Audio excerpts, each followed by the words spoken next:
सन 1565 मुस्लिम शासकों द्वारा भारत पर काबिज हुए लगभग 600 साल बीत चुके थे। उत्तर में मुगलों के नाम से सुन्नी तो मध्य में शाहों के नाम से शिया राज कर रहे थे। दक्षिण में विजयनगर आखिरी हिंदवी साम्राज्य था। इसकी समाप्ति के साथ ही संपूर्ण भारत मुस्लिम साम्राज्य होने वाला था।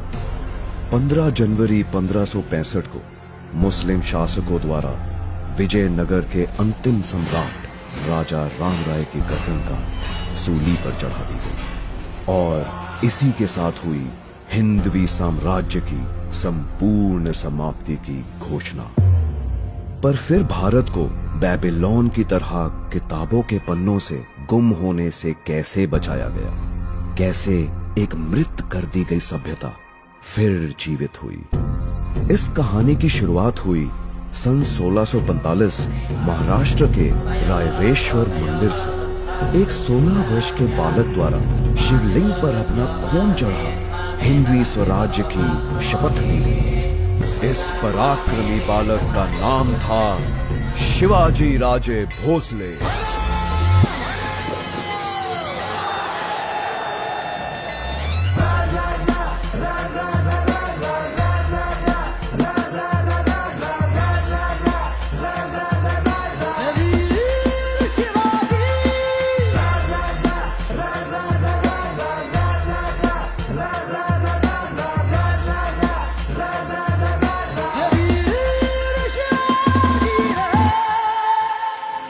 केवल 16 वर्ष के इस बालक ने 2000 की सेना के साथ विश्व की सबसे बड़ी सल्तनत को चुनौती दे डाली। एक एक कर वो मुगलों व शाहों के किले जीतने लगा। सन 1659 में मुस्लिम जगत के सबसे खूंखार सिपहसालार अफजल खां को शिवाजी से निपटने के लिए भेजा गया।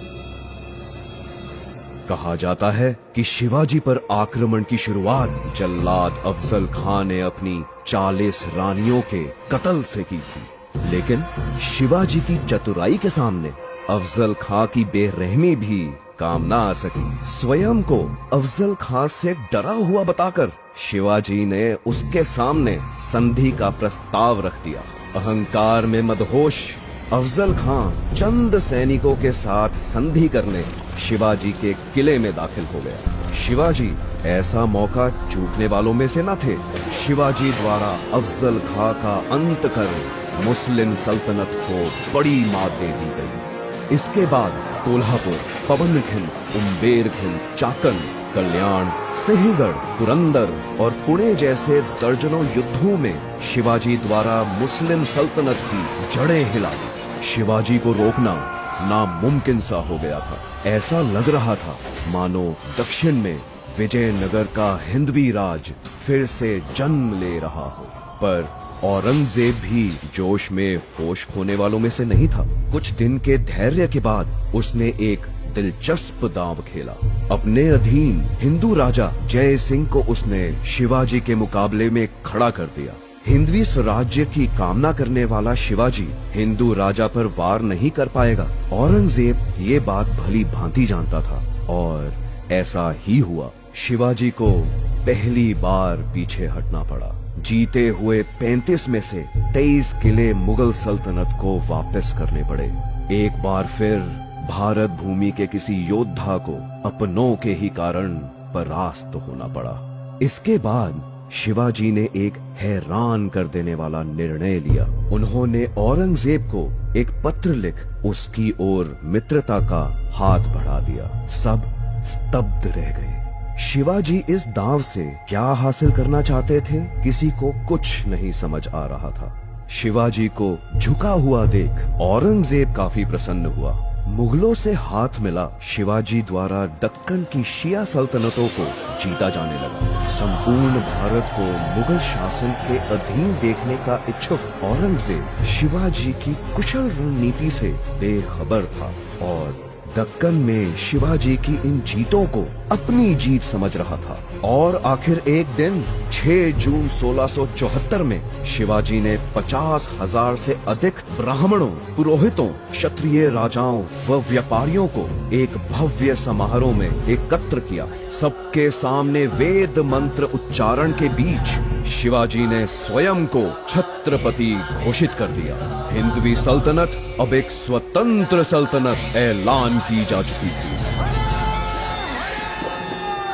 औरंगजेब क्रोध से बौखला उठा। शिवाजी द्वारा एक अलग सल्तनत की घोषणा सीधी मुगल साम्राज्य को बड़ी चुनौती थी, पर अब बहुत देर हो चुकी।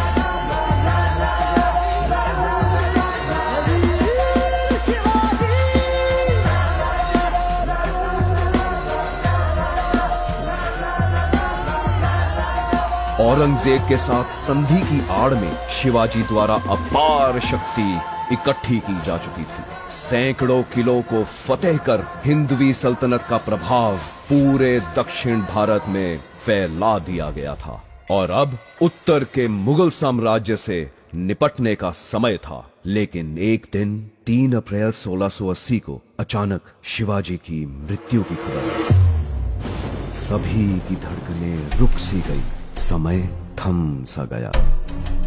निकटतम लोगों द्वारा उनकी मृत्यु का कारण तेज बुखार बताया जा रहा था। एक बार तो आजाद भारत का सपना चकनाचूर होता दिखने लगा, पर इसके विपरीत शिवाजी द्वारा सुलगाई राष्ट्र प्रेम की आग उनकी मृत्यु के बाद और भी तीव्र हो उठी। बाजीराव पेशवा, राणोजी सिंधिया, मल्हर राव होलकर, रघुजी भोसले, दामाजी गायकवाड़, महदाजी शिंदे, दत्ताजी राव, धन्नाजी जाधव जैसे एक से एक राष्ट्रभक्त हिंदवी साम्राज्य से पैदा होने लगे।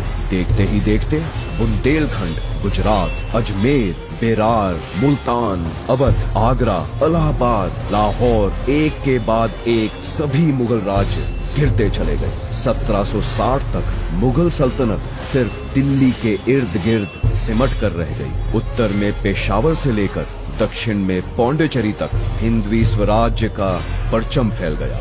इस प्रकार छत्रपति शिवाजी द्वारा भारत की सभ्यता को बेबीलोन की तरह किताबों से गुम होने से बचा लिया।